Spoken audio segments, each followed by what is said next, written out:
Praise God, bro. Praise God. And we are back, ladies and gentlemen. Live with Abfive. I am your host, Abfive, the voice of the Bronx. Today we got a great show today, man. Today's episode is going to be another Bronx legend, entrepreneur, nightlife, hospitality, rapper, actor. I don't know. What else can you do, my brother? We got Rob Salese in the building, ladies and gentlemen. Come on, baby. Let's hear it. Let's hear it from my brother. And you know, and it's a pleasure to be here. Thank you, my brother. It's an honor to be here, and you know, it's a beautiful thing. Hey, man, you know what? I also come bearing gifts. One thing about Italians, we don't like to show up anywhere empty-handed. It's just within our culture. Nice. So I brought you two cohibas. Two cohibas. Cohibas. Me and my shorty going to smoke. You know, they're not cohibas. too easy to find. Hey, I appreciate you, my brother. Thank you. We're gonna put it right here. Absolutely. We got some hats here that I'm gonna get into. But first, let's talk about when you reached out to me. I said, "Oh shit!" Like I feel like I made it because I'm like this fucking guy. And so I already knew the name. You know, we have I don't know like 200 mutual friends on IG.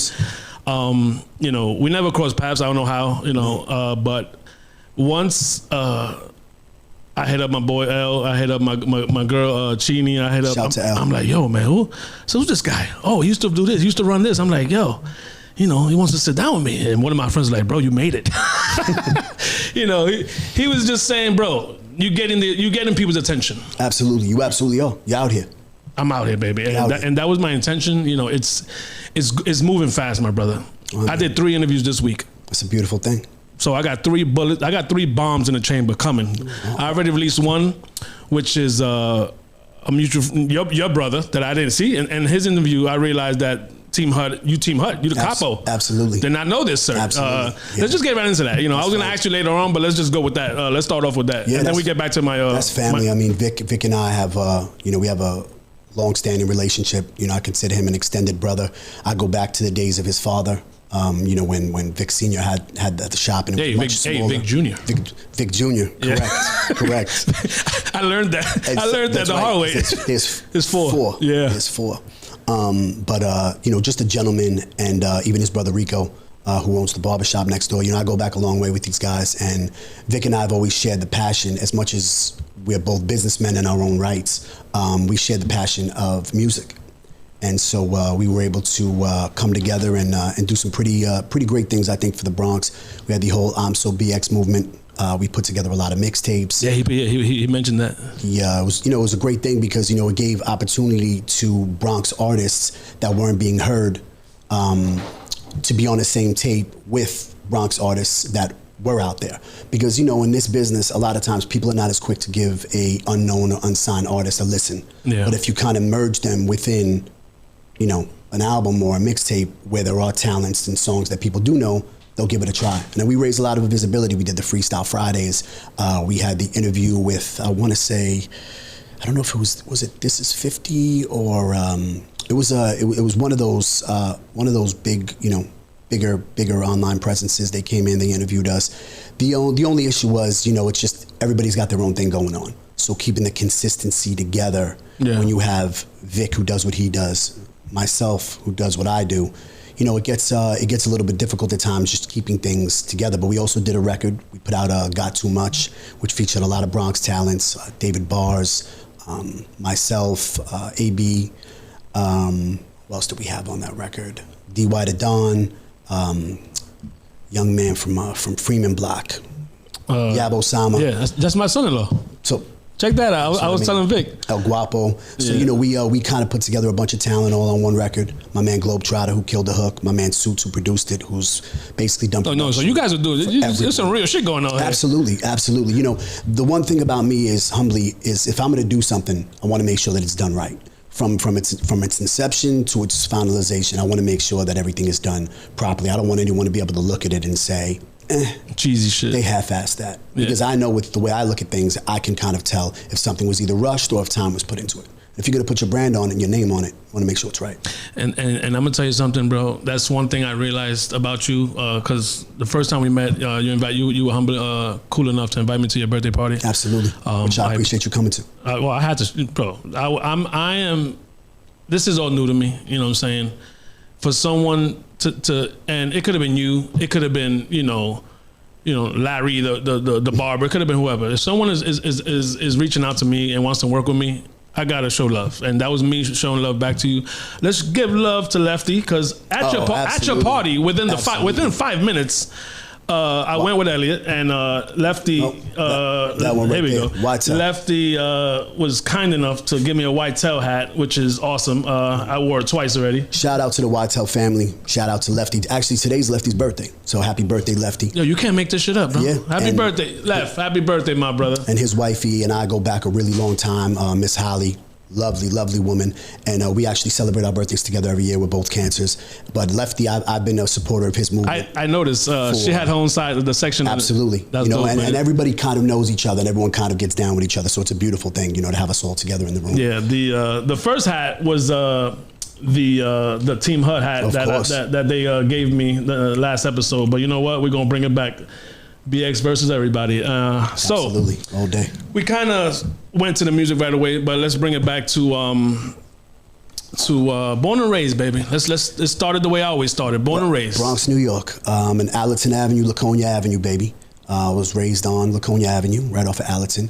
Hung out in 89 Park projects, Williamsbridge, Pelham Parkway houses.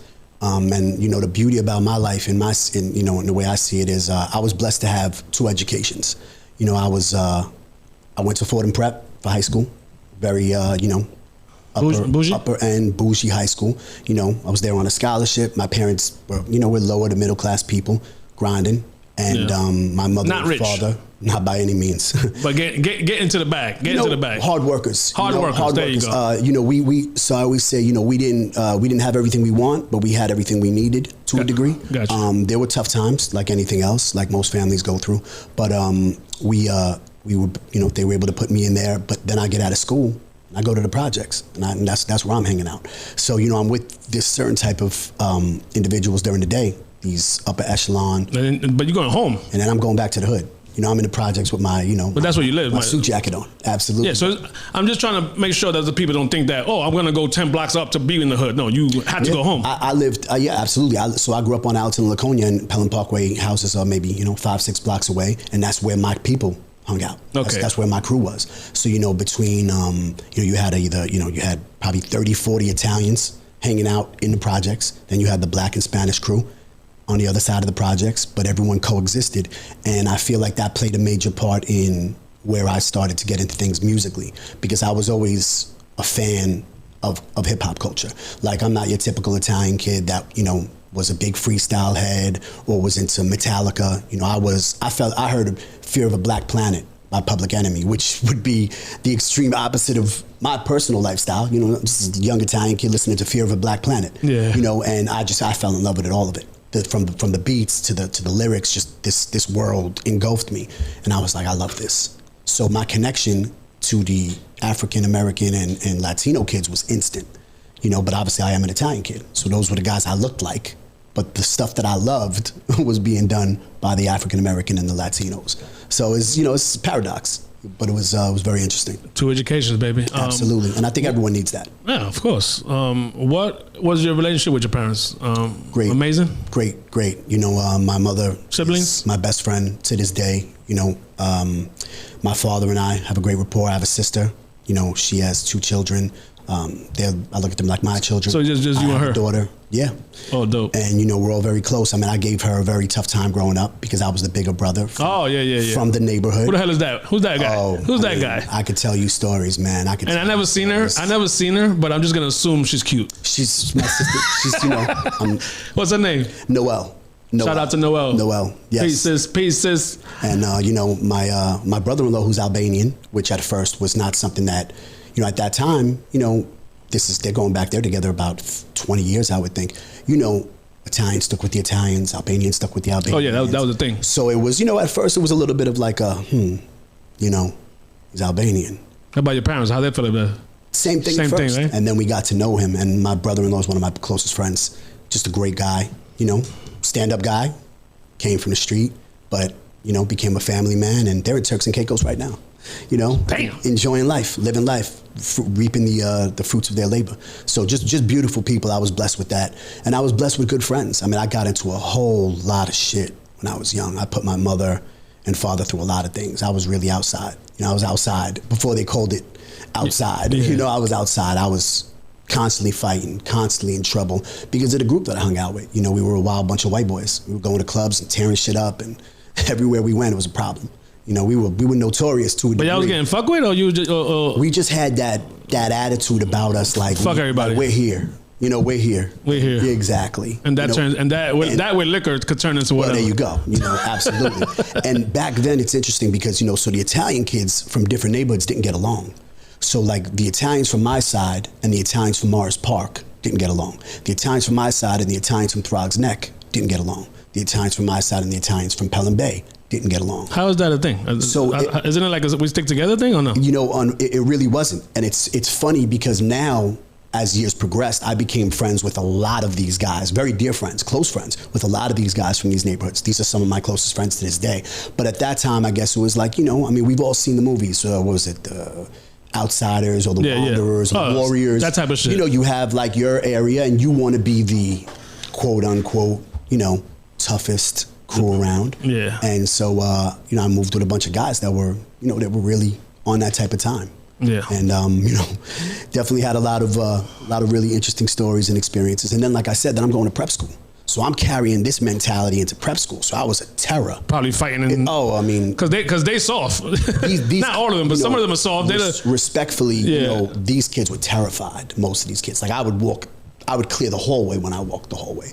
You know, like they would just like, oh nah, we don't want any dealings with him. But the Black and Hispanic kids that came from similar situations as myself, that were from lower to middle class upbringings, that were there on part scholarship or work grant programs, things of that nature. Those are the guys I clicked with, and I made some of my best friends. Actually, I would say all of my best friends to this day were made in that high school. That's dope. Yep. Yeah, so it was a special experience, you know, and they wanted to throw me out a bunch of times. I mean, I can't even count. But I had a dean that really took a liking to me, saw me as just a hard-nosed Bronx kid who wasn't going to take any shit. Yeah. And he went to bat for me multiple times, so I never would have got out of that school. That's so you did graduate and everything? I did graduate from there. I went to college. I went to Iona College for 2 years, got myself into some trouble there, and had to reevaluate my education at that point. And then I went and graduated from Dobbs Ferry in Mercy College in Dobbs Ferry. So amazing. I got my degree. You got it together. Somehow, some way. Somehow, some way. Back to the music. How do you personally, like, when did you grab a pen, or however you did it, or record a song, or how did that, like, what's your artist name, by the way? So Salese. I've gone by Salese, my last name. Oh, dope. So yeah, you kept it. Originally, it was Don Salese. We were going with the whole Italian aspect. This is when I was managed by KG of the Cold Crush Brothers. Oh, dope. Legendary Cold Crush Brothers.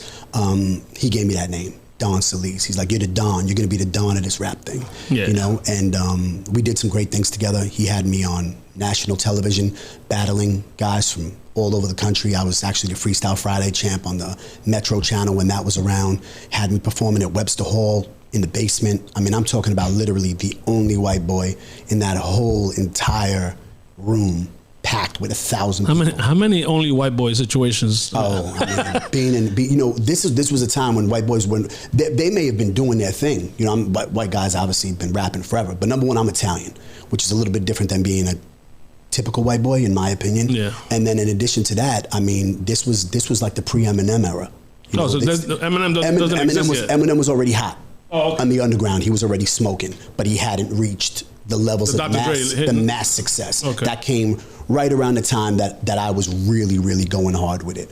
But my music style was very different than his music style, what I was doing. You know, I was really kind of keeping it more true to where I was from. You know, I was a Bronx kid talking New York shit. And, you know, it was very different for the industry. And I think that was part of it. They just didn't quite know how to, market a situation like that. You know, Eminem worked because at first it was novelty. It was very gimmicky, and not to take anything away from him because he's uber talented, one of the best rappers ever to do it.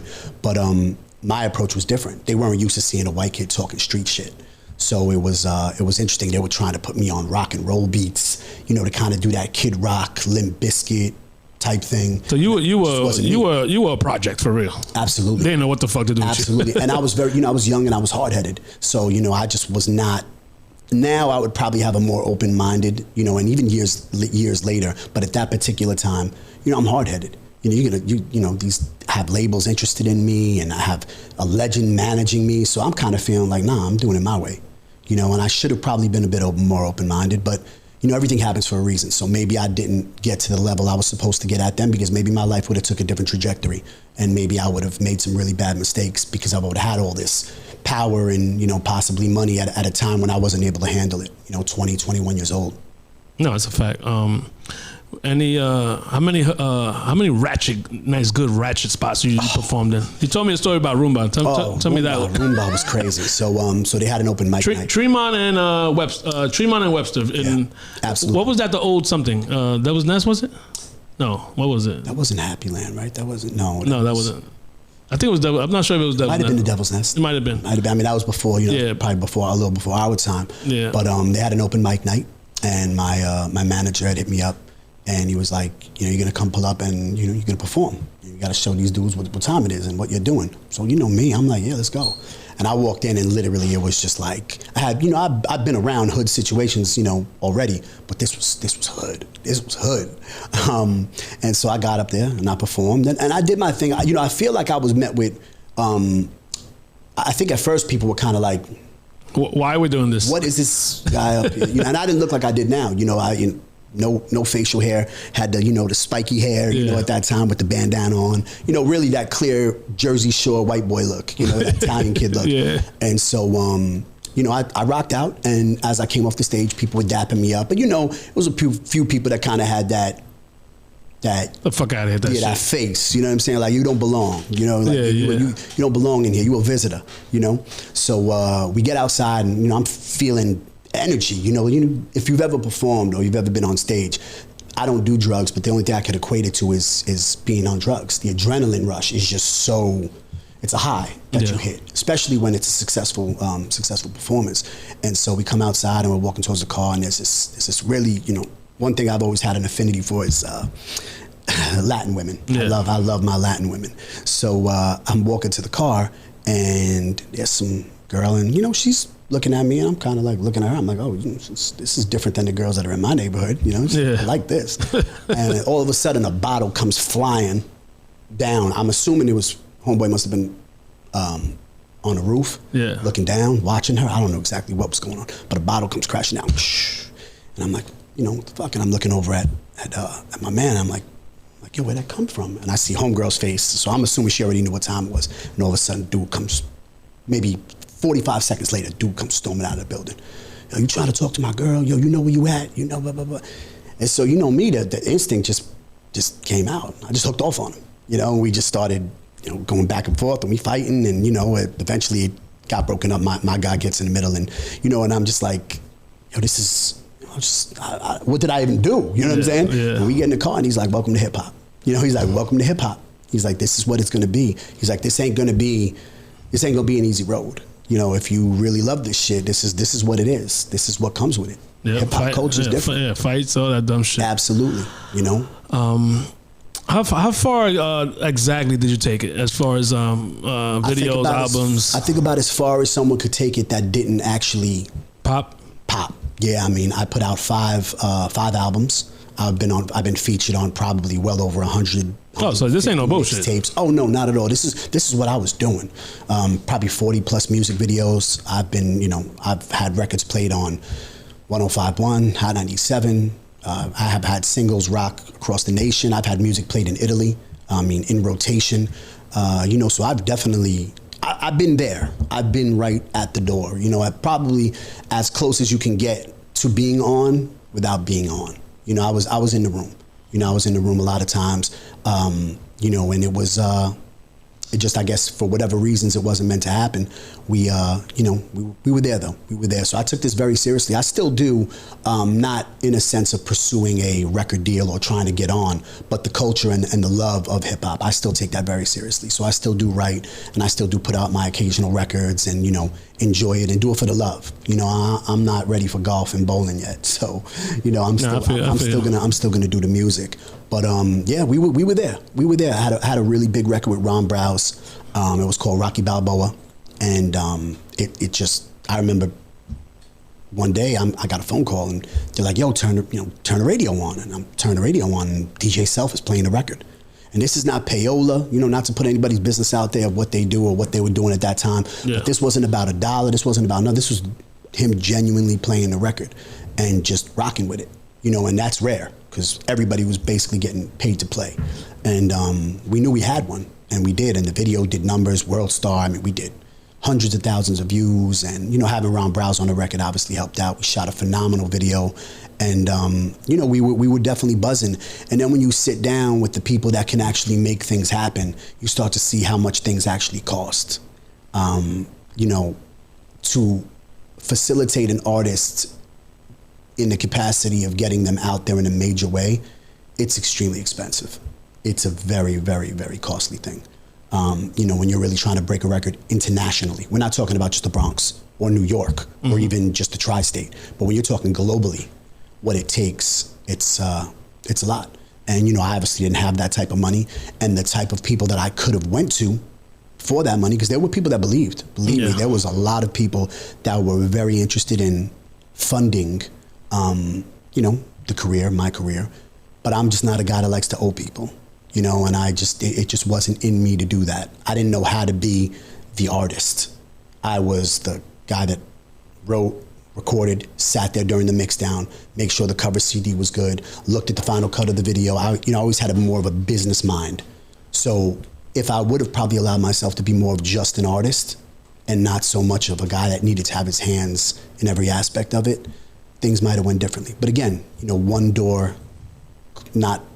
closing led to another door opening, because that's what got me to transition into the nightlife aspect and then operations aspect of hospitality. What any touring? Did you So I performed, I would say obviously all, locally, 5 boroughs, obviously touched every stage, at different points. We did a couple of shows. I did a show in Florida, did a show in, it was Philly. We did a show in Philly. Nothing crazy. We did white label a couple of singles that were played around the country, but nothing that went next level. And part of it is because of so simultaneously, me being an artist, I'm also running businesses. I'm running nightclubs. So it's very hard for me to not be at my spot on a Friday or Saturday night, when those are the nights that you're pretty much performing. Yeah, if a club is booking you, they're booking you in Miami, LA, whatever. It's Friday and Saturday. Chicago. Absolutely. I can't go. And that's what it was. So I'm looking at it like, all right, this is the bread and butter in front of me right now. This is what's paying for my lifestyle right now. And I like nice things. So this is what's affording me the lifestyle right now. So I could take the risk and give this up, and then maybe that's gonna happen, and maybe that's not gonna happen.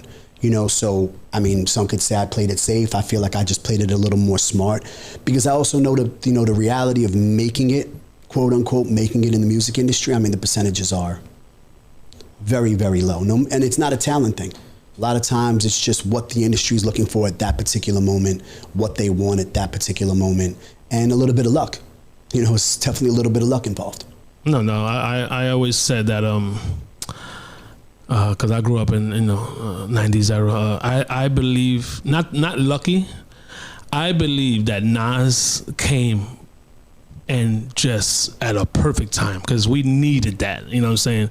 What Nas did was, like, you talking about timing, you talking about what the culture needed. They needed something different. It was a lot of super gangster, super hood, And the West Coast had a real tight grip on things. And then this kid Nas comes out, and he's 16 years old, I believe. When he dropped the Live at the Barbecue verse, I think that was with Main Source. And I remember hearing that and just being like, whew, No, it was bro. I remember that the going to hell for snuffing Jesus. That was it.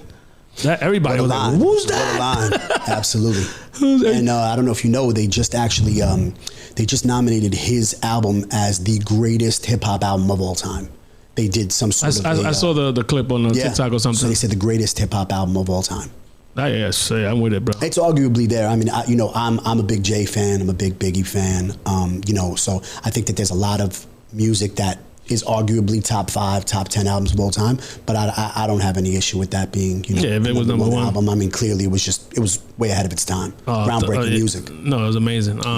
Back to the rapping and running businesses. When did you say, you know what? Let me focus on business for real. You know, what was your first gig that you was running shit? Is I'm approaching club owners and club managers at the time. This is before I took over. What year we're talking? First location. More or less. So you got to figure this is probably around 2005, 2006 ish. Okay. So about 20 years ago. And I'm approaching these guys and I'm saying, look, I want to perform at your venue. I'm in your venue right now. I see that it's fairly empty, and I want to perform here. And they're looking at me like, well, who the fuck are you? You know what I mean? Yeah. So I'm like, well, maybe no one that you've heard of, but I'm a guy that'll put 100 people in here to come watch me perform. And obviously from a business standpoint, the ears prop right up. Mm-hmm. So we started doing it, and we did one on the arm, and we packed it out. And then I was like, wait a minute. So he's charging my people at the door, and then he's charging my people for drinks at the bar, which obviously makes sense. I'm like, but I'm bringing all the people here. So that's when my hustler aspect kicked in. And being from the street and being in the street, of course, I had my hands in different things.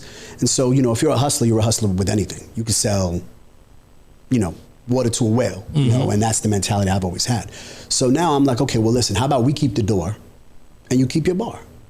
And they were like, yeah, okay, that's fine. And we packed out a bunch more places, and we kept doing it.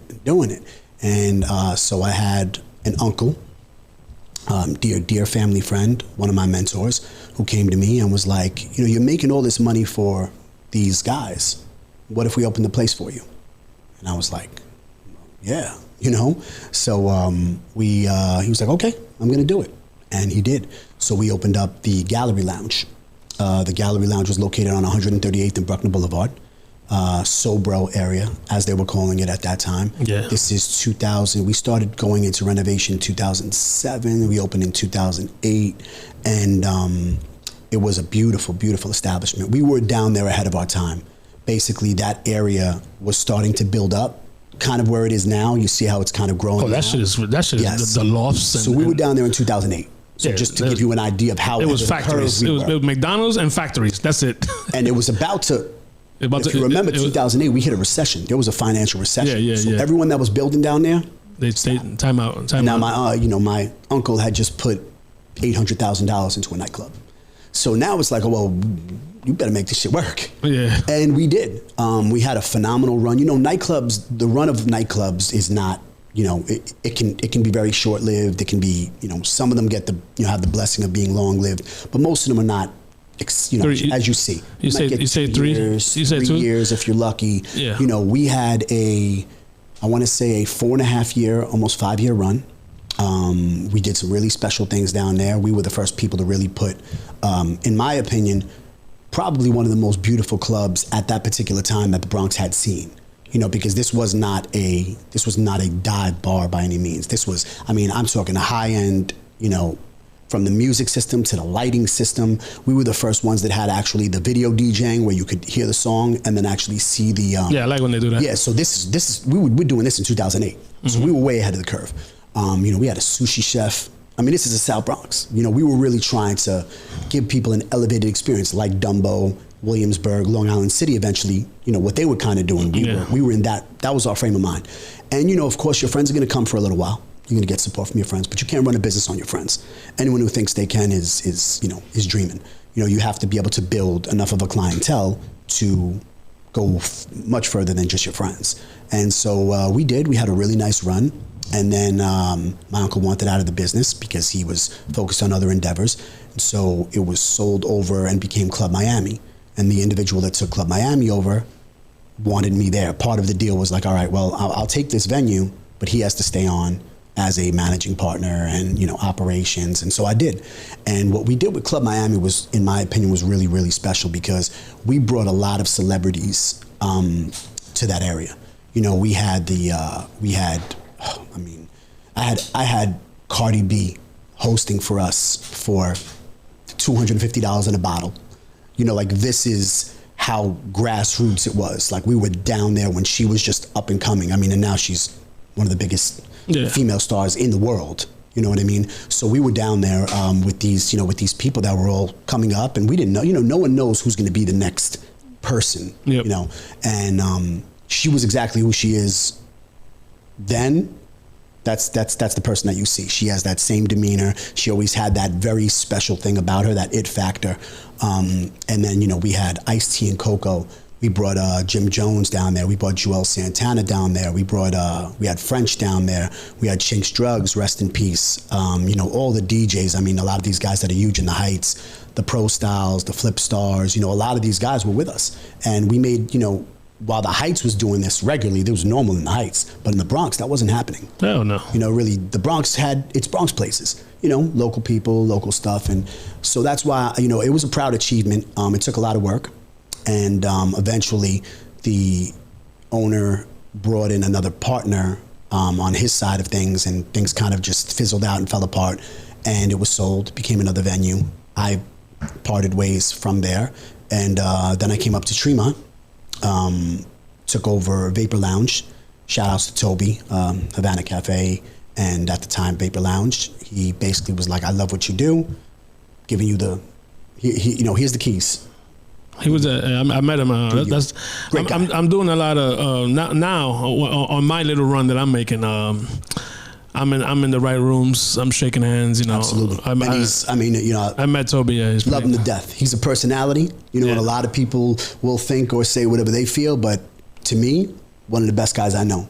One of the best guys I know, and gave me the opportunity. We had a great run at Vapor. Unfortunately, that community, the community board, and just kind of what we had going on. Monday or Tuesday night, we were packed like it was a Saturday. You know, it was just. We had a really great thing going there, but the community wasn't crazy about it, you know. And you know, I learned with one of my episodes that they are the power. They will shut you down. It's not the police. No, the cops are really only looking for major violence. Yeah, you know, obviously they're keeping an eye out, but the community board is what'll get to you. And me being Italian in a semi-Italian neighborhood, I thought maybe there'd be a little wiggle room. Home cooking. No. Home cooking? Absolutely not. Absolutely not. They looked up my resume and they're like, all right, well, this guy ran clubs in the South Bronx. And now he's going to bring the South Bronx to our neighborhood? Oh, no. We don't want any of that. So unfortunately, we had a unfortunate violent incident, which comes with the game. You know, I can tell you 100 stories about 100 fights on 100 different nights that, you know, that I've dealt with. I mean, shooting, stabbing, slashings. It unfortunately comes with, you know, alcohol and people.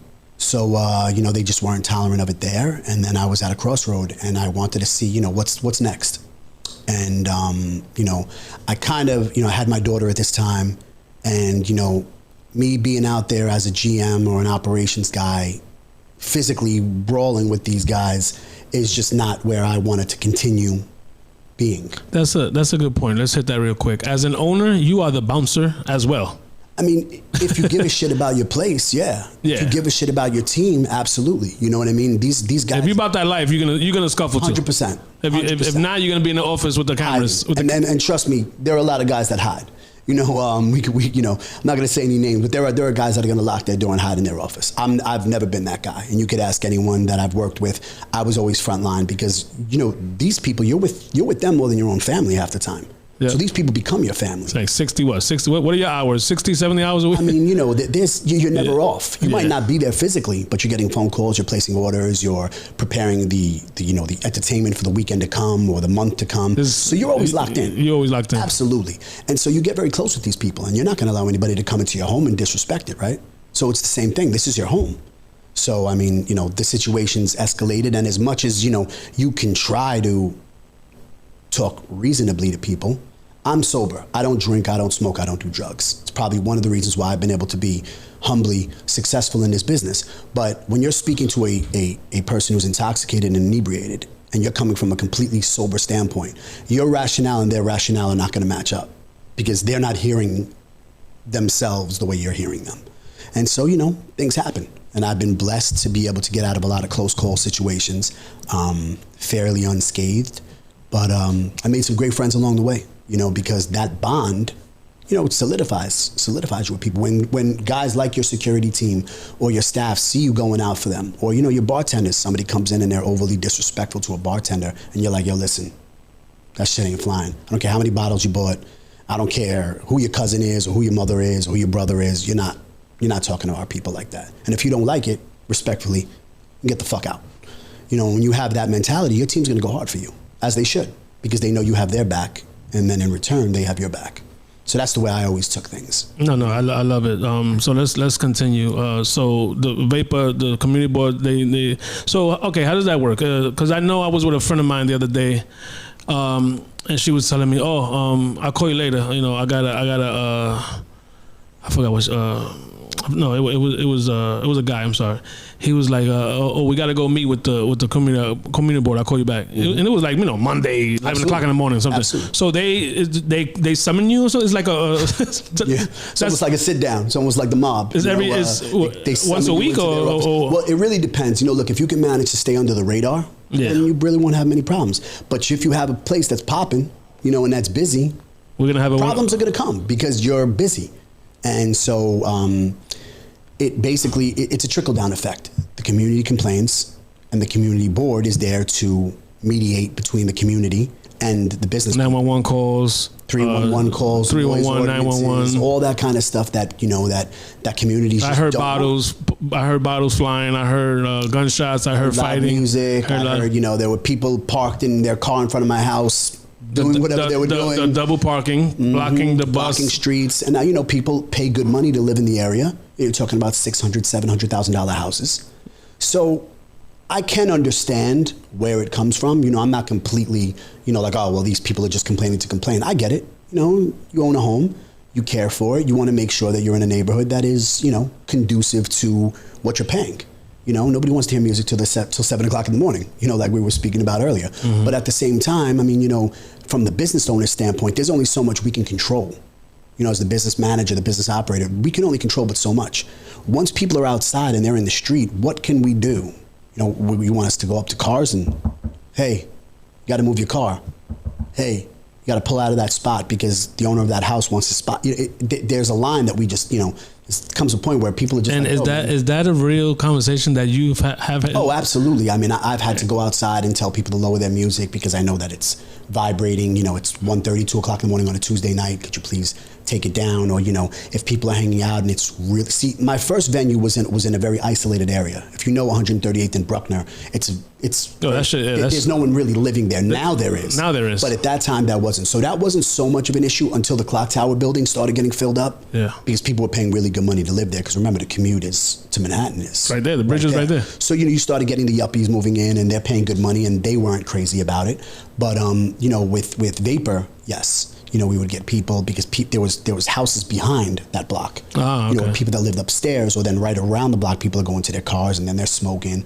If that must suck. Pre-gaming and leaving a bottle, outside on the steps. All that shit matters. So then when you get to the community board, do you have to now explain to them, I can't move cars, I can't do... You got to present your case, kind of like a criminal situation. You got to present your case. Well, I can do A, B, C, and D, but there's certain things that I just can't do.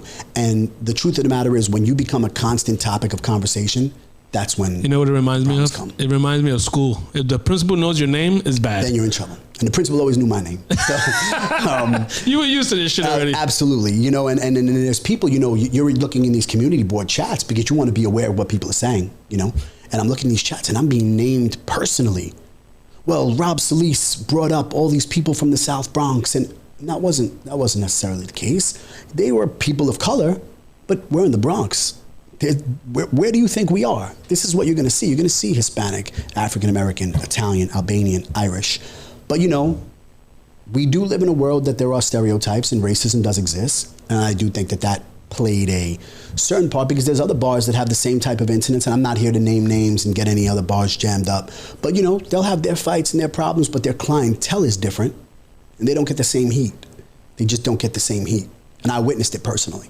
No, I witnessed something personally, and like you said, we're not gonna name names, but there was an establishment that that opened and closed within the year because there was a apartments upstairs. Mm-hmm. She did not ever stop calling or complaining.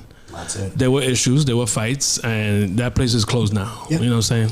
And you know what sucks is the owner is the one that really takes that hit, because you invest some people, their life savings. You know, clubs are not cheap to open. You know, sound systems are expensive. You know, reno is expensive. Construction is expensive.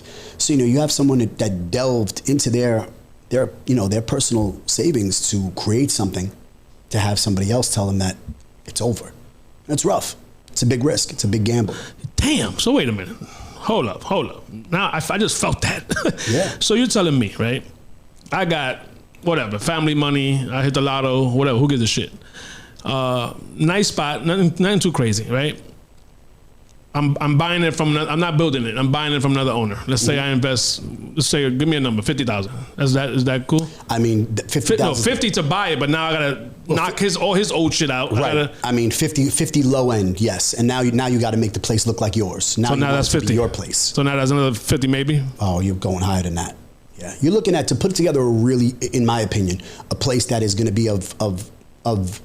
Because now Salese got to come down. Abfive got to go up. I got to call people for that. You're looking at least $250,000 to put together a spot that you'd be probably happy with calling your spot. 125. From the day that the door opens, we at 125. Minimum. Got you. Okay, so now, grand opening. Just entertain me here. Absolutely. You've been doing this for a while. I just want to play a game here. Grand opening. I'm booming on IG. I'm booming flyers. We go old school. Put flyers in the cars. Absolutely. Whatever. Guerrilla marketing. Guerrilla marketing. Okay. Boom. Grand opening. Like you said, your friends come out. Your family. Boom. Sure. First night, $8 grand. Woo! You hype. Nice night. Nice night. But it's like you said. You made a boom. You're the new kid on the block. Yes. Everybody's going to check you out. When and how does that start to go downhill a little bit? As far as, okay, now another spot open 3 blocks up. Mm-hmm. So you're not gonna. Now you gotta compete, and you gotta. How do I stay relevant with the new guy? How do I stay relevant with the place that opened down the block that's doing something a little bit different and is the new place that all these people want to go and be at and take pictures at? Because people are not always very loyal. No, there's no people want to be. They're gonna go to the next hotspot. Absolutely, and promoters play a part in that. Hosts play a part in that. So that's why I've always been a guy that, even as an operations guy, I've always doubled as a promoter. You know, I don't consider myself a promoter by any means, but I promote the shit out of any venue I'm attached to, because we have to be building our venue. Because when the promoter leaves, which they do, you know, because that's just the way business goes, you still need to have something to fall back on. You need a base. You need your regulars. And this is where service comes into play. And now, so moving forward to where I am now up at Noma Social, with it being restaurant and lounge based, I learned the aspect of customer service even more than I ever did. Because now you're serving food. We're in a hotel. We're dealing with all walks of life, all demographics. You name it, they're coming in there. Mm-hmm. And the way to stay relevant without having to book $2,000 worth of entertainment every night is having an establishment that people know they're going to get a good experience. I'm going to go there. I'm going to get a good meal. There's going to be good ambiance. The service is going to be good. I'm in a fairly safe environment, so I can go there with my girl or my family and not feel like I have to look over my shoulder every 3 seconds. Free parking. And if you want to end up, you know, if you meet someone or, you know, whatever the case may be, got a hotel. So, you know, we kind of have it all covered. But the key is always going to be customer service and customer retention, because anybody can be hot for 5 minutes. That's easy. Catching grand opening is easy. Absolutely. I mean, listen, if your grand opening is not packed, then close the door. You might as well have, just burnt that money that you invested, because, you know, if they're not coming from the beginning, then, you know, they're probably not coming. Yeah. Very rarely have I seen places start off super duper duper slow and then build into something. It can happen. I'm not saying that it doesn't, but usually in the beginning, everybody comes, they want to see the new thing, and then they transition to wherever the next place is. But if you formulate a good enough system where people know that they're going to get quality when they come, you can have regulars. And we've been able to establish that, you know, with Noma. And Noma's a completely different animal, and I enjoy it for so many reasons because I'm still able to do the networking and do the things that I do. Last night I had an up and coming artist perform in there. You know, I'm still able to give it that feel for the culture of the music, which I hold near and dear to me, because I know people don't give people those opportunities. A lot of people are like, oh, you don't have a name? You can't perform in this beautiful place. Nobody. Yeah. I don't think that way, because I know that nobody could potentially end up being the next somebody, and now we have a rapport. Now I can say to you, hey, now that you're charging $50,000 for a performance and $25,000 for a walkthrough, remember when nobody knew you? Well, I'm calling that favor in. Now I need you to come in and do a walkthrough for me, and I need it for a lot cheaper. It's all about relationships. Network is net worth. I will say one thing. Once we agreed on a date, and once you knew you were coming to my show, you went hard as far as reposting the Team Hut when you were mentioned. You must have reposted that about 5, 6, 7 times. Absolutely, because that's what people are supposed to do. You're supposed to support those who support you. See, people don't understand support is free. It doesn't cost me a fucking dollar to repost your podcast, a Team Hut podcast. It doesn't cost me a thing. There's a lot of ego involved, and that's what prevents people from supporting other people. I don't believe in that shit. Ego to me is, there's really no room for it, and there's no reason for it. A lot of people walking around super duper Hollywood for no reason. Like, I know how a lot of these guys live in real life and what they put on the gram and what they portray on the gram. We know, bro. You know what I'm saying? So keep it humble, keep it cool, be respectful. That's how I feel like I've always been able to move and have a fairly good name out there, because I treat the janitor like I treat the owner. Shake everybody's hand the same way, because you never know who's gonna be who when it all pans out. And being respectful to someone and treating them like a human being doesn't cost you a fucking dollar, man. And keeping that mentality and staying humble and keeping humility in mind is what's gonna separate you, because then when you did make your calls to do your background searches on me and ask, what's this dude like? You said yourself the feedback was pretty positive. And who is this fucking guy? Everybody's like, yo, and it's not like, oh, he's cool. Yo, great guy. I'm like, oh shit. And I appreciate all of that. I'm gonna give you a name right now, because I just spoke to him and he asked me, Anthony Foster. Yeah.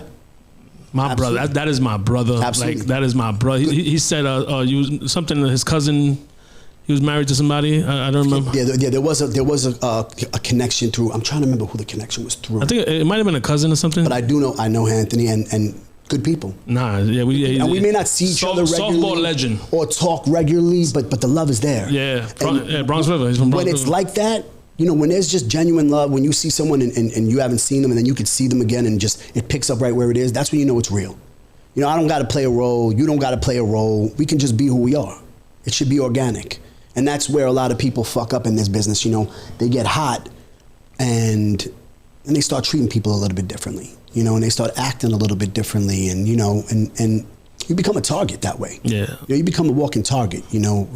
People don't like arrogance. People don't like, a lot of people see me and my face, I know I don't have a very inviting face. If someone doesn't know me, I've heard this many times, I'm not overly inviting. I don't have the look on my face like, hey, come talk. I don't. But that's also from being in this business. You become jaded, and you do become a little bit desensitized, because if you're smiling all the time, people think shit is sweet, and then you may get tested. So you have to keep a certain demeanor about you where people know that you're cool, but there's a limit to the coolness.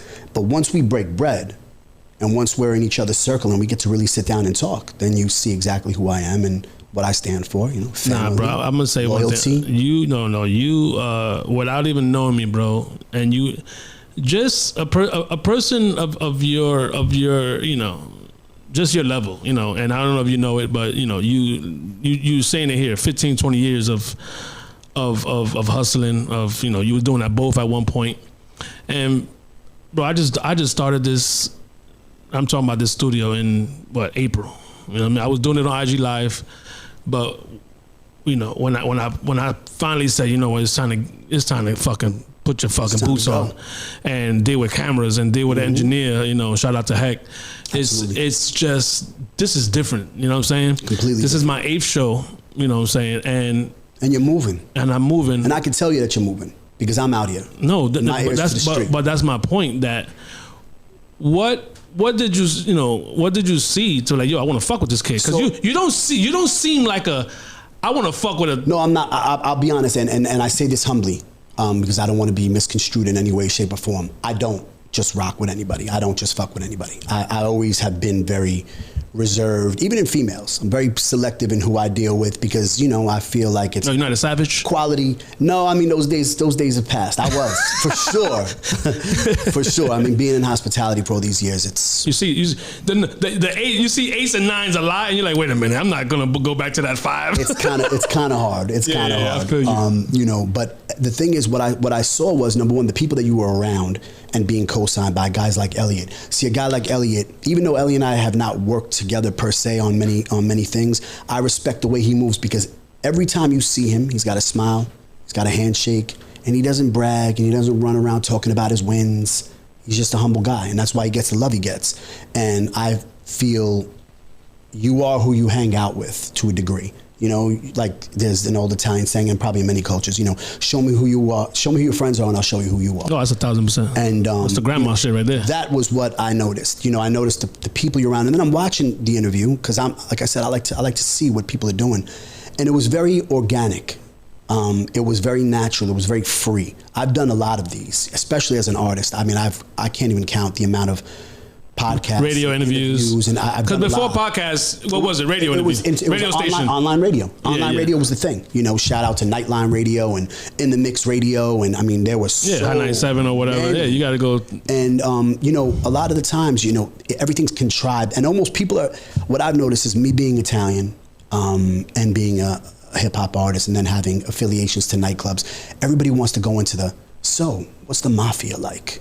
What's the mob like? That's an insult. And it's kind of like, come on, man. I mean, like, is this really... That's like asking me, how about them rice and beans? Right. Like, you know what I mean? It's almost like, come on. Like, just slap me in the face and you don't even know it. What are we talking about here? You know what I'm saying? Look, everybody knows somebody. Yeah. We all know somebody. Yeah. But at the end of the day, that's not what we're here to talk about. I'm here to talk about music. I'm here to talk about, what I do professionally. So people try to bait you into conversations that they think would be controversial, that would have interest. And it comes across as cheesy. It comes across as very... It's not interesting, you know what I mean? Because people want to know who you are. They want to know about the person. They don't want to know about, and a lot of people, they get behind the camera and, they start telling stories. And, we live in an era where fact checks are very easy to do.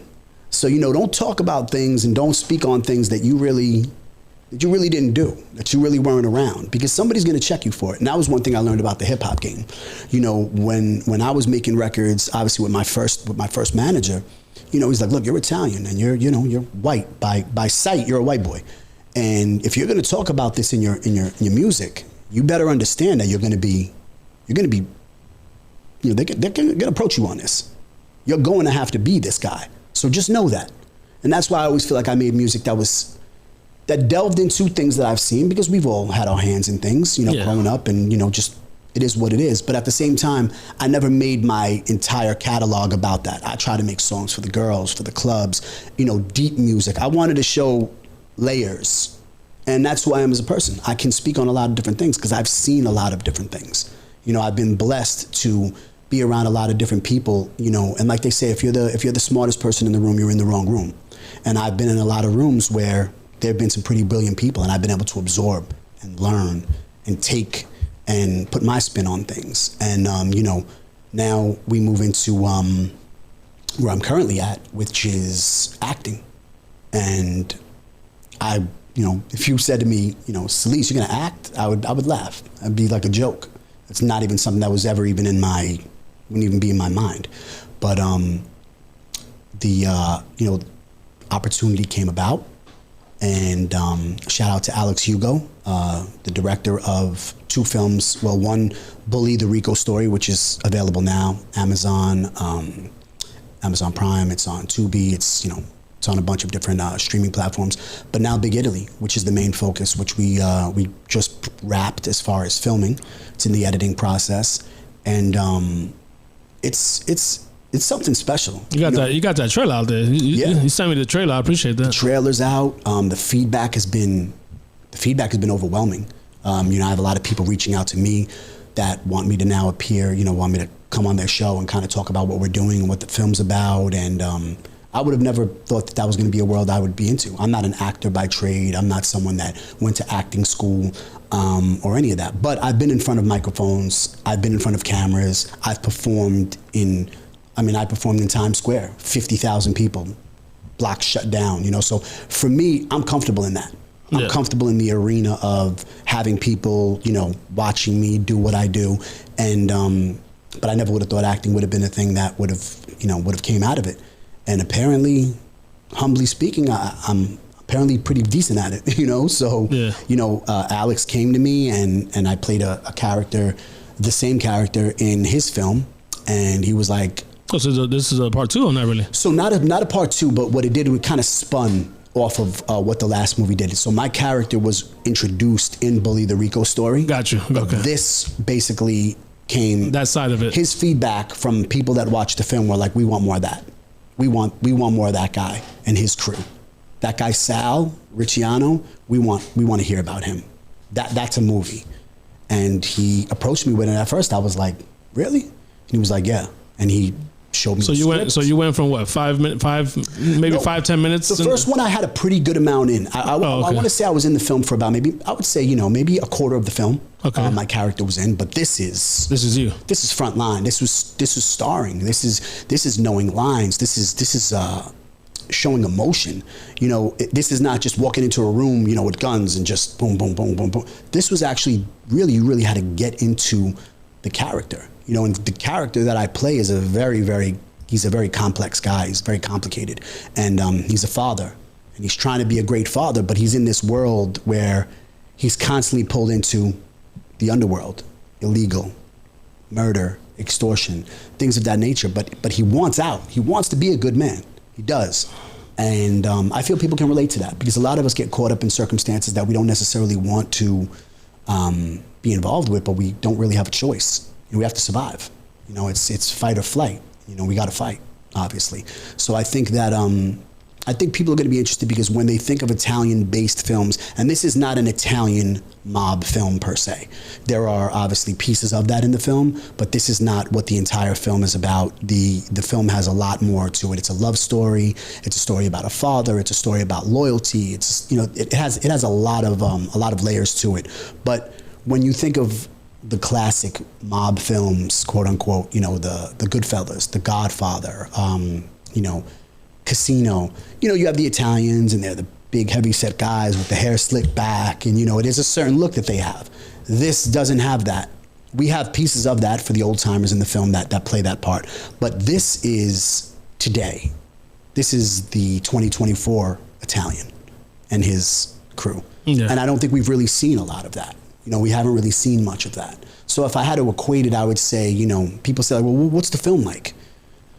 I would say you would, maybe take Power and Bronx Tale and maybe put them together. And that would kind of, obviously I'm not trying to compare us to those films. Those are classics. Yeah. Those are films that are already shown and proved 100 times over. So I wouldn't even put us on that level because it would be disrespectful to what those guys have done.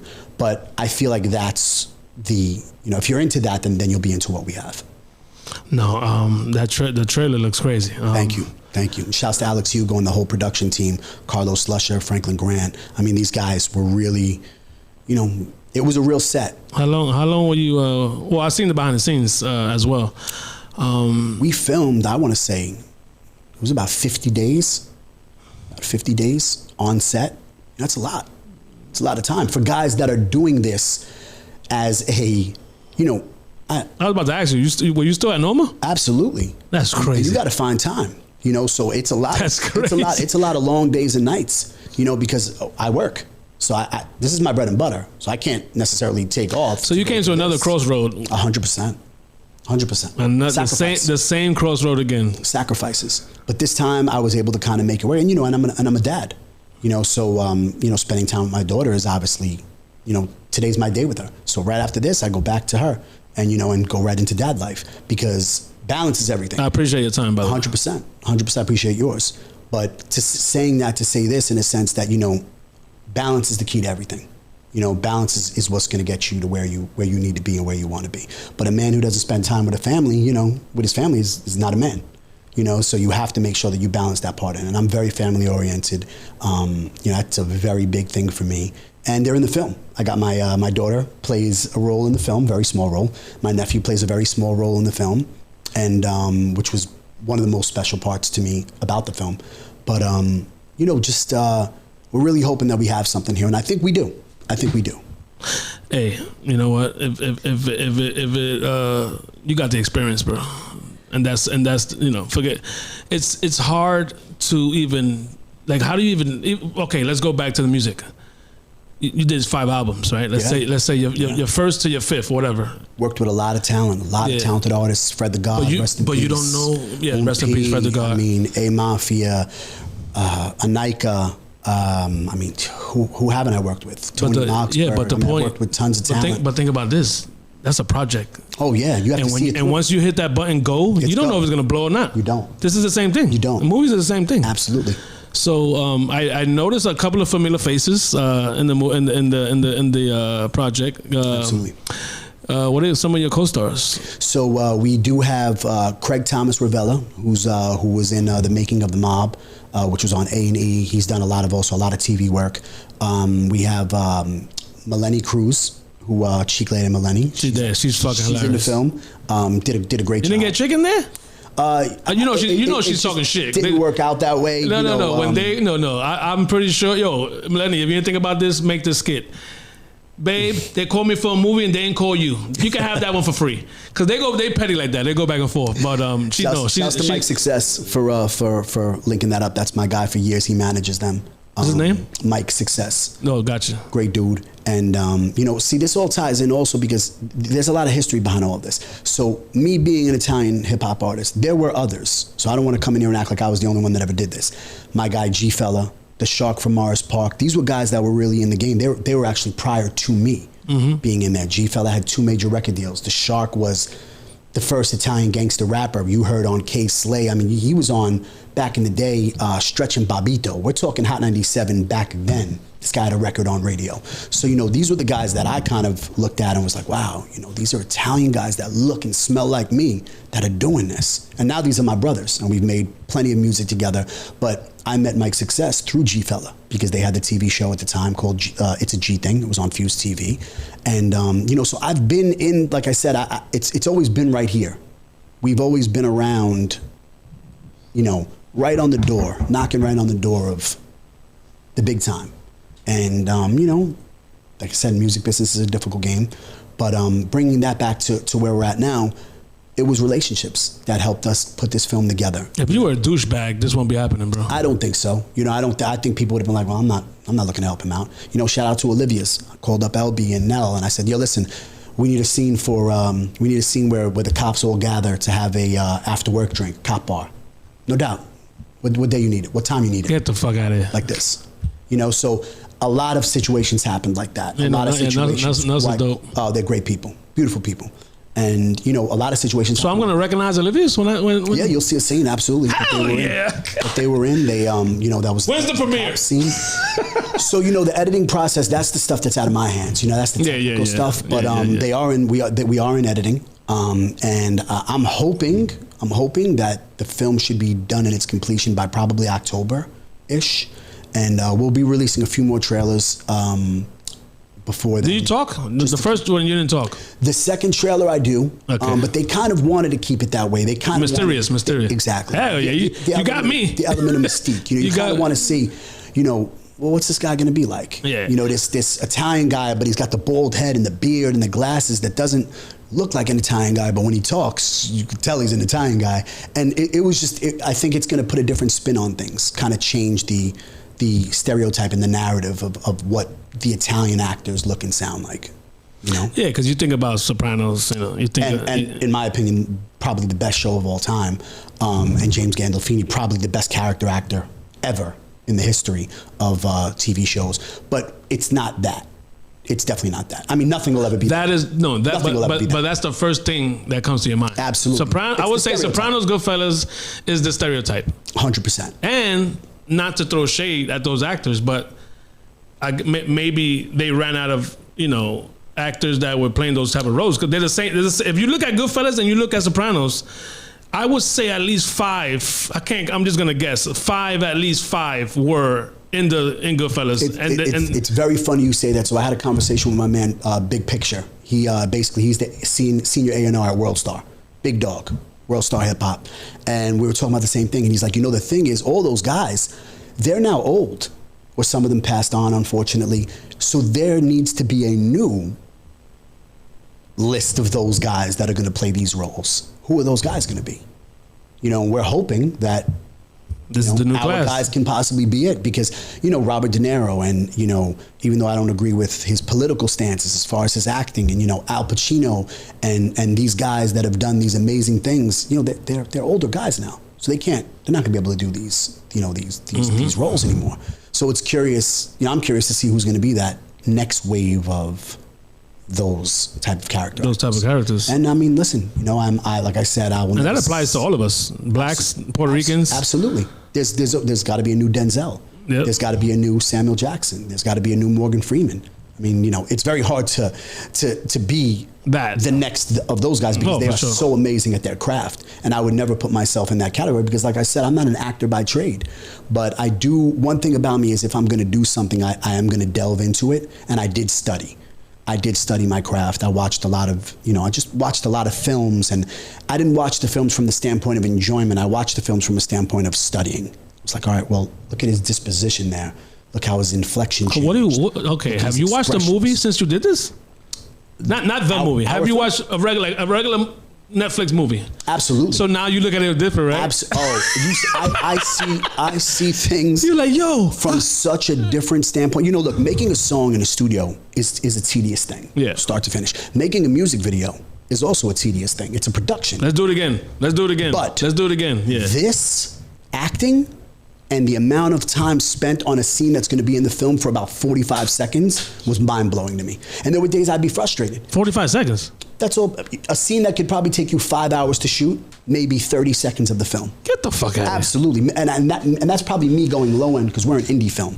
But I've heard even more. I remember when I had Club Miami, Keanu Reeves did a movie. They rented out the location, and they shot for 24 consecutive hours in our location. And we're in the film for about a minute, maybe less, of the entire film. They were there for a full day, 50 staff, crew, production. That's fucking crazy to me. And it was in the film for about a minute. So you're talking about a movie's an hour and a half, roughly. The amount of time that they spend shooting it, months. You're talking about thousands of hours. Fucking 8 months, 6, whatever, 3 months, whatever it is. Yeah, it's insane. And I didn't know. I had no idea. I'm thinking, all right, I'm going to come in, I'm going to do this shit once, and we're going to do that. No. And now, because you're also trying to, you're trying to capture the character. So, if you have to cry, if you have to give off an emotion like that, it's not easy to just get, maybe for professional actors, they can get right there. But it's not easy to get there. Because, you just came out, we're sitting behind the scenes, we're bullshitting, we're talking about whatever we're talking about. And now you got to lock into the scene. And now you have to be in a scene where you have to be upset. You have to. And I'm not upset. You're not upset. Why would you be? You're in a good mood. It's a good day. It's a good day. Yeah, but now the check just cleared. Absolutely. Now you got to get into that place, and that's where I really have a great you fucking me up right of now, respect bro. for actors. Daddy, I just graduated college. Oh shit. Yo, you got to go kill somebody. Oh fuck, babe. I'll call you back. Hold on, right back. And you literally got to. You got literally. Yo, that. That's. Because remember, we don't do this for a living yet. Yeah. Maybe one day, God willing. But so we're managing our lives. We're managing our lives full time, and then we're doing this. So we have to go in and out. Character actors, I don't know if you've seen guys like Heath Ledger, who actually passed away from playing the Joker role, because he had to get into such a dark place. They're living that role every day, because that's what their job is, every single day. We don't have that luxury as independent film actors and filmmakers. We have 9 to 5s, and then we have this. But if we were able to do this full time, I think Sky could be. I'm gonna tell you something right now, because you just brought me to a place, and I'm not comparing what I do here to what you did for 50 days. I do this run this week. I was in this fucking room 3 times. You're exhausted. I had a no. Check it out though. That's because you just fucking like emotionally just fucking hit me, bro. When I booked this room for the first time, right? I did not know this man. Never fucking heard. Never met him. I came in here with my guest, and it was fucking go time. He saw the fucking struggle in my, bro, my intro was off. If I go back to my first, bro, my intro was off. I'm fucking don't know my own name. I'm talking about my heart is fucking racing. Things get different when the camera's on. Absolutely. Yeah, bro, I walked in here today. We fucking laughing, we joking. Yo, you ready? I'm ready, let's go. You jump right into it. Now, I gotta, everybody, let me show you something. I have to do this, right? I have to do this. I can't wait to do this now. And the first episode, I was like, what is this for? Now you gotta start filling it out too.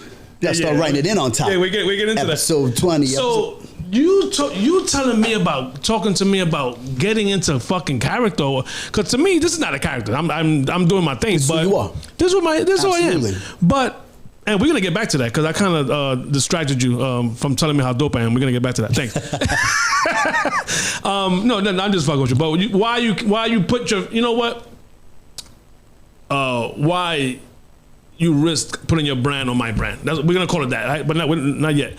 So back to getting. So on Tuesday, I had to interview somebody, right? Boom. I had to get into that fucking in the middle of work because I have a 5-hour gap. I got a layover. I drive bus, pick the people up, drop them off, come back and get them at 4.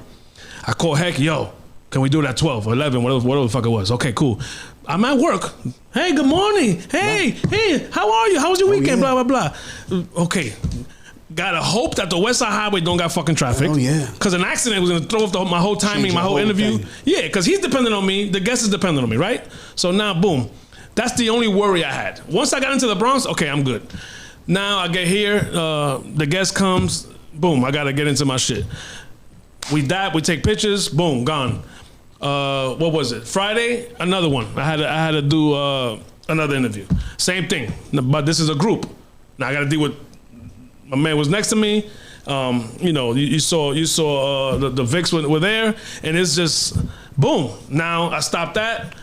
Went and go pick up Elliot. We got the party. Oh, by the way, he killed fucking Garden yesterday. Oh, I'm sure. Record-breaking numbers. I'll tell you, I don't want to put their business. He makes movies. I don't want to put their business out there. Record-breaking numbers. I believe it. So, and then get home at 5 in the fucking mow my lawn, So I got, bro. This is we got the 9 to 5 and we got the life. So I don't even want. I don't even want to compare. I don't even want. Not even a minute. Not even a second to compare what the fuck you went through, bro. It's a lot. 50 days. But you are doing it. You are doing it. I'm doing it. You're doing what you're doing it. You have a dream, you have a goal, you have a focus, and you're chasing it, and you got to respect that. Because at this level of the game, there's no money involved. None. There's no. If anything, it costs us money at this point. I'm investing in myself. I know. Because I did it as an artist for many, many years, and even with the film, there's just things that happen that you think we had wardrobe. You think that there was someone that funded the wardrobe? No, got to go buy all your own outfits for the film. In the movie? Absolutely. Get the fuck out of here. Budget for that type of thing. Oh. Budget gets allocated to the things that are absolutely necessary. You know what I mean? But to an upstart, So now I'm gonna watch the movie differently. Your outfits, your whatever. Well, there was discussed the color schemes that they wanted my character to be. You had to go to fucking wherever you went to get that. Oh yeah. So luckily, I like to dress. So for me, it was the cool. vehicles and the guns, they pay for that. They get all the props and all the meat and potatoes they handle. But then the side stuff. No. How about this? Yo, can I wear Louis? Can I wear Louis glasses? Yeah, go get them. Absolutely, go buy them. Absolutely. we not paying for that shit. 100%. Now when you get to the next place, that's different. When you get to that next level, you secure the bag. Then they're funding all that stuff. No. But back to you putting your brand on this brand, and I don't know if you have a management team. I don't know if you have anyone that you will call to be like, yo, I'm about to do this. Obviously, you don't need permission. You're your own fucking man and your own brand. I have people that that I speak to that I wouldn't say a management team per se. I have people that I speak to that are kind of like, yeah, I think that's a good idea, or I don't really know if that's is that helping you or is that helping them? But see, I don't see things like that. I look at it as me helping you is you helping me and us helping each other. Because like I said before, who knows where this goes for you? You may end up being the next guy. Mm-hmm. This becomes the next Drink Champs. God God willing. And I was on it. And that's a beautiful accolade for my resume as well. So you never know who you're rocking with. The only thing I do go off of is energy. So for instance, if a situation comes about, and this has prevented me in life because I'm very about what I'm about to say. I'm very hard and firm on this position. If I don't like someone or if I don't fuck with someone, I can't do it. It's very difficult for me to act fake. I've never been good at that. I wear my emotion on my face. So once we spoke, it was solidified for me. It was like, oh yeah, no, I mean. Oh, that phone call was a test? Not a test, but it was. I think for both of us. Yeah, you know what I'm saying? But yeah, I felt at that point like, okay, yeah, this is a guy I could definitely. Yeah, we was on the phone for like 45 minutes. We're gonna have a relationship after that. We're gonna be cool. We're definitely have we was on the phone for a minute. We're gonna be acquaintances and then we're gonna build a friendship. That wasn't no 10-minute phone call. Absolutely not. I need you to understand. Let's bring it back to what happened. So I'm doing my regular fucking day. My boy Rob hits me. You know, I don't know this motherfucker. He don't know me. I don't know him. Nope. He saw an episode. One of his fucking guys, L, was on. I enjoyed it. He enjoyed it. You know, he was like, "Yo, maybe I could do this," but you still don't know. Let me call this guy. Like we exchanged numbers, chopped it up. Yo, I'll call you. It took maybe about a week. You know, we both fucking busy. There was no rush. Absolutely. Yo, my bad. I'm not working, but you know what? Tomorrow, boom, the phone call happened. And I would say that as a man, as a street guy, as a fucking the adult version of us, we're 40 plus. Absolutely. We can smell bullshit. A mile away. Even though I asked, the first person I called was L. Yo, what's up? Yo, great guy. So now I'm walking into this conversation because I know the conversation has to happen. You know, it's like meeting. I'm not gonna say like meeting your girl's father, but goddamn, I gotta call this guy. You kind of want to know where you're gonna be at. You know, what's this person about? Yeah. You know, so it was a little background check. a little background check. So, and I don't know if you did that for me, but you know, you had a cheat code because you saw the interview. That's what it was. So I had already saw what I saw. So now it was really just about what our vibe was gonna. No, and I'm gonna tell you, people. Even if the conversation was shitty, it'd be like, well, now I gotta sit in a room for an hour with this guy and talk about what. I don't want to talk to this fucking guy for an hour. I didn't like talking to him for 5 minutes. Yo. So that led to, and then you showed up at my birthday party, which for me, if anybody who knows me, my birthday you saw was a very successful event. There was a lot of people there. But birthdays mean a lot to me because I feel like that's your one day of the year to be celebrated. Yep. So when people come to my birthday, I take that very, very personally in a sense of I'm appreciative. Because you can be doing anything else with your time. You don't have to come share it with me. I also take it very personal when people don't show up at my birthday parties. No, that's one thing that people know about me as well. Like when they don't show up, they know the next time they see me, they're gonna get a little bit like, hey, what's up? I'm gonna be a little funny for a couple of minutes of the conversation. Yo, bro, my bad, bro. I know birthdays is your thing. Yeah. It's like one day a year, motherfucker. No, but energy. 365 of them. You couldn't make it up for 2 hours on that one fucking day. No, I know. I've been there, bro. I've had people. I've had people not show up, and it kind of sucks. But it's just listen. We have to also understand that there's life and people have things going on, and you know. No, but it's understandable. No, but okay. So the first thing was the conversation. We got that locked in, and like you said, we were talking for a while. You know, we pretty much. This is me. You was like, this is me. This is you. And we went back and forth. My story, your story. Let's do it. I even and I didn't know you from holding on when I told you, yo, this is what I want to do with it. And you was like, yo, I know some people. You know, I can help you out. Whatever. Because the energy, it's all energy, bro. Exactly right. Exactly right. It's basically about. I see a guy who.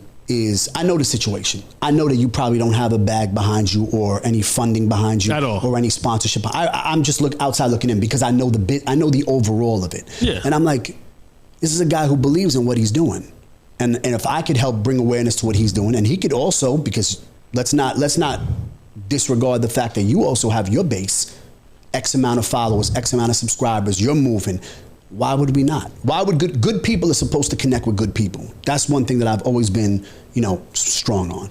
Good people and good people are supposed to help each other because we never know where it can go from here.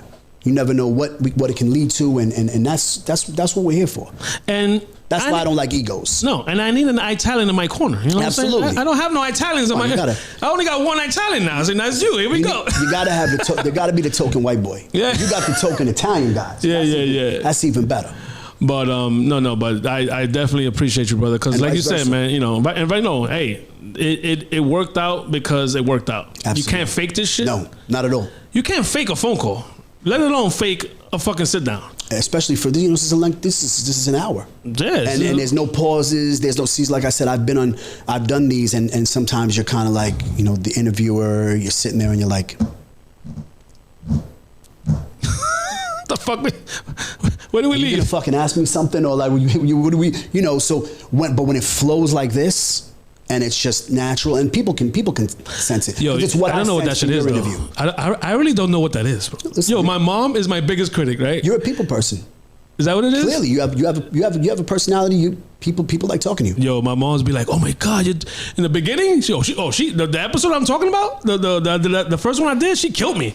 Oh my god, I hear your voice. Your voice is cracking. Mom don't play. Mom gonna let you know, nigga, that shit was trash. But that's gonna be your biggest critic, but that's also your biggest fan. Oh no, she loved. So when things started improving, I bet you she was like, bro, she saw, because, you know, I got my VIP people that I sent into. I did the Tuesday interview with Sammy. I sent it to her. You know, hey man, go check that out. What do you think it is? She said, yo, it was, you know, because I don't know if you know Sammy Blend. She's fucking amazing. Like, she killed that interview. You know what I'm saying? And it'll be out. I don't know her I mean, we've met. We don't have a close rapport relationship. I know a little bit about her story. And again, for me, I like to see people win. Yeah. And I like to see people who are down come back and win. No, and she explains that. I like the underdog. She breaks that story down. I've always been a fan of the underdog. For me, I'm all about the underdog. Even as far as employing people, I've had people in situations where I've gone to hire someone, or I was thinking about hiring someone, and then, you know, you get the hater call. Yeah. Call it the hater call. I heard so-and-so came in for an interview. You know that she's a whatever. She's a thief. You know she's a bitch, or she's a this, or she's a that, part of my language. And I'm like, that might have been your experience with that person, but I'll take what you said with a grain of salt, obviously, because I'd be foolish not to. Yeah. But I'm still gonna give that person a shot. And you give somebody the rope, and what they do with the rope, either they hang themselves or they climb with it. But I'm not gonna go based on somebody else's perspective or opinion, because there's three sides to a story. Yep. You know what I'm saying? There's that person's side, there's the other person's side, and then there's the man upstairs that really knows what happened. So, you know, a lot of people are quick to, you know, no, I wouldn't do it. No, you got to feel it out for yourself. No, in any aspect of life. It was a great interview. But you know, what's next, big dog? Besides the movie, you know, what else you got besides Noma? Thankfully, Noma's been doing really well. How long you been there, by the way? 4.5 years. Oh, so they like you. Yeah, apparently so, and I like them. They're great people. You know, wonderful people. Like I said, they were a big part of the film. You know, they allowed us to use they basically gave me the entire building and said, whatever you need to keys to the castle. Use it. Do what you got to do. We believe in you, and you believe in this, so go. And another reason why, you're not a douchebag. I'm telling you. You know, people, don't be a douchebag. I'm telling you, things will be much easier in life if you're not an asshole. So if they take 2 lessons from this, don't be a douchebag and keep the ego. Yo, I'm telling you, man. Over there. And back to you know, back to the movie. That's crazy, bro. Like, they let the 9 to 5 let you fuck with the side hustle. Not only let, but we're like, well, when it's done, we also may know some people that may be interested in it. That's how you know people believe in you. But I also go very hard for them, and they know that, so they go hard for me. Again, it's all about reciprocation. What is your exact title? Because I'm a general manager of Noma Social. I'm operations manager. I handle all things Noma Social related. The hotel is a separate entity, gotcha, but still within the same umbrella. So I don't really deal with that side. Although, of course, if I can, somebody's on vacation. Absolutely, I'm going to assist, because that's the type of guy. I'm a team player. Yeah, it's the same team. All things Noma Social, you know, I deal with and handle. I bring in all the talent. I bring in all of the hosts. I bring in all of the staff. And honestly, it's a really dope venue. And what I like about it is it's in Westchester, but it's 12 minutes from me in the BX. New Rochelle, so I still feel like I'm right. New Rochelle, baby. Exit 16. 16, correct. We got that big billboard. If everyone I went there, and people, I'm gonna tell you something right now. When you go there, you're gonna see the bar. You're gonna see tables. Fuck all that. Go straight to the bar and get us a fucking pie, the piece of pie. Yo, you like the pizza? Bro, that shit was thin. It was crusty. I had a beer. Bro, I had like fucking 8 slices. You know, a lot of people think, and it's a general stereotype, you know, people go into a hotel and they expect hotel food. Yeah. You're not expecting a phenomenal meal. Yeah. We provide a phenomenal meal. In addition to being what we are as far as ambiance and, you know, the atmosphere, our food is... No, I'm going back. Our food is... I'm gonna grab the lady. Absolutely. I'm gonna grab the shorty. Absolutely. I'm gonna call you and be like, yo, coming on this day. You know you're welcome anytime. And I need that room because we gonna get twisted and me and the nice young lady going upstairs. Well, I want to bring you. I want to have you come be a part of Noma as well, because you've extended your hand. I want to extend that hand back and have you come in and, you know, and host the night with us. And we got to figure out the dates. Absolutely. So, you know, that's the thing about relationships, man. That's the thing about networking. You know, if you meet, like I said, good people need to be working with good people. And I think that's been why I've been able to do what I've been doing for as long as I've been doing, because I try to align myself with the right people. I've had a lot of shitty people around me. I've had a lot of shitty situations. This is not like a fucking, you know, this is not a Disney story. There's been a lot of trials and tribulations. There's been a lot of up and downs. There's been legal issues. There's been all sorts of things that I've dealt with in my personal life, you know, even just as far as being engaged and relationship failing, in part to being in this lifestyle, being in what I do, because it's difficult. It's difficult to be with a woman who understands exactly what it's like to be. Was she Spanish? Of course she was. You couldn't help it. Puerto Rican and Dominican. The best of both worlds. Take that. My daughter's mother, and you know, and again, and I understand it because it's difficult. It is difficult. There's a lot of things that go into this, and there's a lot of temptation, and you're surrounded constantly by, you know, just a lot of things, and some people don't want that. You know, they're not with that, and I understand it and I respect it. You know, but it's not an easy game to be in. And no, because you know what it is too, that to the young ladies that do it, but want the boat, they want to get in the, I don't know what kind of car you got, but you know, they want to get in. I'm Italian, I drive a Cadillac, you know, come on. Hey, here we go. But would it be right if I didn't drive it? Exactly. But so they want to hang out with you. They want they want some more, they might want fucking days off and think that, you know, schmoozing you is gonna work. And so for me, that ship sailed. But there was a point in my career. I'm not gonna sit here and act like Mr. Perfect, because I'm not. And anyone who knows me knows I'm not. But there was a point in my career when, I would entertain those type of ideas. Now I'm at a different place. Once I had a daughter, a lot of my mentality changed. Yeah. You know, obviously, you know, like I said, we're men. At the end of the day, we're men, and men are gonna do men things. But my perspective has changed a bit. You know, I was very hot. I've cooled out a lot in my older years, but I was a very hot-headed guy. You still got that Italian blood? Yeah. You can pop? My temper it's very Nicky Santoro in Casino. I asked a prior guest this question because, you know, he was a gangster, or he is a gangster or whatever. And I asked him the same thing. How do you keep that? And especially in the nightlife where someone might be twisted and maybe, like you said, not Noma. But let's go. Even Noma. Even Noma. You don't know who's gonna walk in. Listen, a drunk person is a drunk person. Don't matter if you're wearing a suit, and it don't matter what color you are. It don't matter what color you are. Absolutely not. People make that mistake often. You know, you can dip a person in gold. If they're a piece of shit underneath the gold, it's still shit. It's just dipped in gold. And no offense, you're not a big guy, so they might think they could knock you the fuck out. 100%. And you've been there. Oh yeah, you've been tested. I've had my situations. Situations, and thankfully, we're faces. Yeah. Still. So back to my original question: how being a boss of this? Because if you fucking lose your head, no one's gonna be like, okay, buddy, you know what? We saw you on camera today, smack him up, and this is the third incident. You know what? We don't need you anymore because you can't control yourself. So choose your battles. That I've noticed has become my mantra. I used to like to, I would jump a lot quicker than I used to. A word would get me like, you know, excuse me, and I'm ready. Now, we'll let the words go for a little bit. Just don't touch me.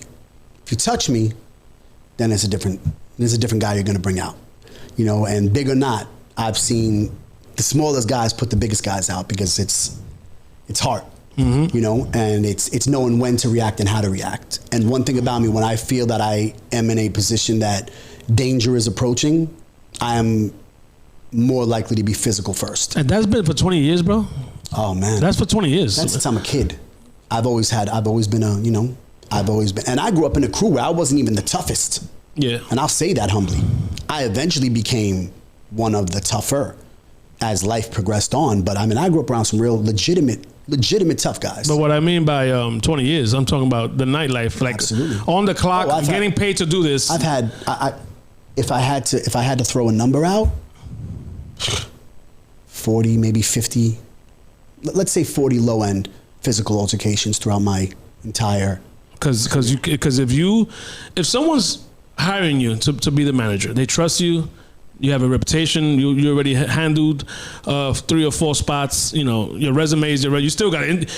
Do you still have the job interview? Yes. For normal, you had the job interview, right? It's an interview. It's a little bit of a different interview, though. It's not your typical. It's not your typical job fucking interview. Oh, yeah, okay. they kind of already know. They did their homework. You know what I mean? So they kind of know what they're getting into. Yeah, sorry, I never had a management job. Sorry. Listen, it's not all peaches and cream. But what they kind of want to know is what you can do at this particular location, because every location is different. See, that's the thing. A lot of those old numbers don't matter. You can be successful in the South Bronx, open up a place in Westchester County and flop. Yeah. You can open up a place on Tremont on one side and open up another place on the other side of Tremont and flop. Yep. You know, not everything applies. There's not a particular, you know, A through Z cookbook of how this recipe is to be made. It's on the fly? Is there a structure, and then you got to like figure it out? There is a structure. There's a certain thing. There's a certain way to go about it, and there are certain things that work and certain things that don't work. But then there's a lot of tweaking. That's the thing. It's constant tweaking. For instance, like if I just let Noma be Noma, and I didn't book certain DJs and book certain, and you know, and bring in certain themes and ideas and concepts, it would fizzle out. You know, and you know that just through being around L. Yeah. That's what he does. He brings different themes, different prices, different girls, different hostesses, because you need to, you constantly have to reinvent yourself. Now, certain places, you know, if you have like an Applebee's, that's different. That's a different animal. That's a franchise. Those places sell themselves. But these type of businesses, they need tender love and care. Why, especially your lady, your mother? Oh, hey, Ma, it's Mother's Day. Where you want to go? I want to go to Normal Social. Oh, really? Why? Oh, because the last time I went there, your friend taught me. Your friend treated me nice. I like the pizza. I like whatever. My daughter wants to go there every time I'm with her. She wants to be in there all the time. And I, you know, nothing. I love it. But for me, it's like it's my day off. I kind of would like to go somewhere else. You know what I mean? But again, it's the ambiance and the atmosphere that you create. When you walk in there, you feel a certain. But that's one side of it, though. We're not even talking about the hiring, the firing, the watching who's stealing, the watching who wants. Well, but she got Friday. Why I can't get Friday off? So you dealing with what? Give me your staff is what, 10? So no, my staff is over 20. God damn. Over 20. And then I have a kitchen that I, you know, also have to look over to a degree as well. So it's actually. Don't tell me you in charge of the food and ordering the food too. So the food stuff, we have an executive chef, thankfully. Thank you. But I do have to, I have to keep an eye on things, because at the end of the day, the cost and the profit are things that are my concern. Oh, he might want to order the filet. We don't need that. We don't need the luckily filet. We have a great rapport, but yes, overall, you got to watch every dollar. See, the food business is a very tricky business. I knew alcohol. I knew that already. I knew that game, but I didn't know the food game. I didn't know the markup. I didn't know the cost. I didn't know about that. I've learned that now. Portions, how big your piece of steak is, and why it's that size. Because, you know, to make it profitable for, you know, the overall of it. And the thing is, you know, you throw a filet mignon out, that's hurts your cost. You know? Making sure that refrigerator don't break down. And you got to make sure that your server is taking the proper order, because now you told me medium and I didn't tell the cook, and I told him well. Guess what? That's garbage now. And now the chef is flipping on the server, because that's affecting his food costs and affecting our bottom line. And there's a lot of babysitting. I'm a professional babysitter. That's what I do for a living. I am a professional babysitter. That's what I do. That is crazy. I babysit adults. That is crazy. All day long. So you do deal with personalities. And also with drinks. Now you're talking about people that I want a Henny and Red Bull. Well, you said Henny and Cranberry. Even the customer's always right bullshit. Well, that's the thing, you know, but the customer's not. Yeah. But they are. You know what I mean? So you get the guy the no ice guy is always our favorite. I don't want no ice, as if that's going to make the bartender pour twice as much liquor in. So now we give you the same pour without ice, so now it looks crazy big. Yeah. And now you're like, yo, but no, so now we have to actually take the pourers out and show them, this is how much, this is how much, this is with ice. And now you're losing 2 other customers. I'm wasting. You're wasting time. But it's like, my man, you thought you were trying to hustle. I get it. You wanted the no ice because you thought we were going to pour more liquor. We're not stupid. This is not our first rodeo. You know what I mean? So it's dealing with that. And it's also, like you said, dealing with them drunk, because they're intoxicated. Yo, I don't want your job, bro. No, you don't. I don't want it. No offense. I don't want that shit. People come in and they're always quick to tell me, oh, but come on, look at what you do. You got beautiful women, you got food, you got a hotel, and I'm like, yeah, you think that's what... Forget about the pool. You got a pool. You think that's what this is, huh? You guys think that's what the fuck I do all night. I just stand there and I just bask in this amazing glory. Yeah. No, it's a lot. it's mentally exhausting. It's a mentally exhausting job. And then, the hours. I'm getting out of there, say we close at 2. By the time you get people out, it's 2:30-ish. I'm even happier that you're here giving me this time. I'm happier that you're here, bro. I'm on a few hours sleep, I'm even more fucking appreciative that you're here for 2 hours with me, bro, because, your story's dope, my brother. If we left anything out, let me know. Look, what I always like is to leave room for next time. And hopefully once the film drops, I can bring the whole crew in here with us, the director and my co-stars, and I'm down. Really do a big Italy segment. We gotta talk to my boy Heck, because I be wilding out sometimes, like bringing too many people. No, I don't talk. No, one time I brought 4. I didn't tell him shit. He told us one on one. So hopefully Heck will see the film, and Heck will want to meet, especially the female co-stars. You may want them surrounding us in here. Oh no, it's the trailer. If you check out the trailer, there's the young ladies that he's involved with is very beautiful. Yeah, shout out to Gigi. Gigi's in nightlife as well. She's in nightlife. She still is in the business. She works all the Heights clubs, Maraca, Republica. She works in all that. So we had a really good chemistry because of the fact that we kind of understood what it was like. Because she was on set after getting home 5 o'clock in the morning, back on set with us at 11 a.m. It's not easy. It's not easy, bro. It's not easy at all. Once again, my brother, thank you for your time. You don't get time back. Absolutely. Time is everything. It's the most precious. Now I gotta know, like you going to your daughter, and I'm gonna go drive to Spanish Harlem, chill with my son for a couple of hours. That's what it's about. You know what I'm saying? Get some patsies, because he's Oh, well, there you go. He lives patsies. My baby mama lives on 115th and First. Patsies is 118th. And let me just tell you, there are many other Patsies that have opened up. Yeah, I saw that. And shout to all of them. The one in New Rochelle, they're all over the place. But there is no pizza, as far as Patsy's goes, like the one in 118th First? That's the one? The thing is, a lot of people don't realize it's the oven. The longer that the oven is there and all the cheese that falls to the back over the years, it does something to the overall way that the pizza cooks. And that's why that pizza just has a specific, amazing taste to it. Why the hell your freaking Noma pizza is so good? That's just amazing. 13 years that kitchen's been there. So it's 13 years of pizza. But we've actually been a restaurant. That building has been there for 48 years. We've been a restaurant for over 40 years. Now, it hasn't been Noma for that amount of time. Yeah. But it's been different places. So it's always had food and beverage inside of that building. But listen, man, I'm Italian. How would it be if I was having my people come in and they were eating shitty pizza? That wouldn't work. That wouldn't work. Come on, if you open up a restaurant and the rice and beans was fucked up. No, we're not doing that. What are we doing? Hey, what are we doing? The penny is trash. No good.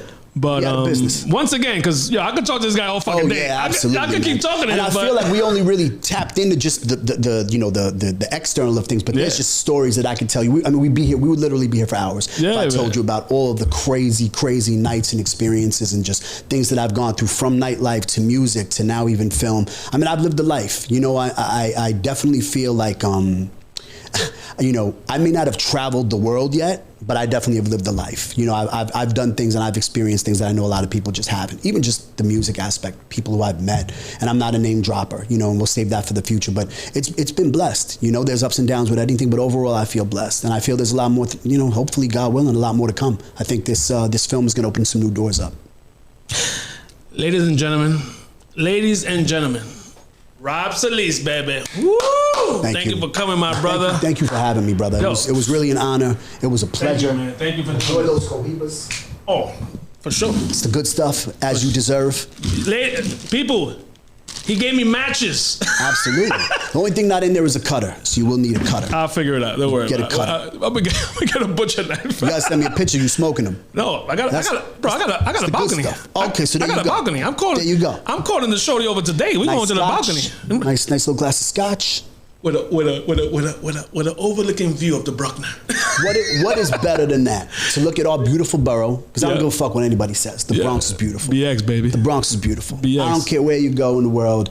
The BX is where it's at. And enjoying one of the finest cigars with your lady. That's a Sunday evening. That's what we're doing, man. That's what we're doing. Enjoy it, bro. I appreciate you. Yo, Hank, let me get that movie, man. Let me get that music before I keep talking to this guy. We gotta get the hell out of here.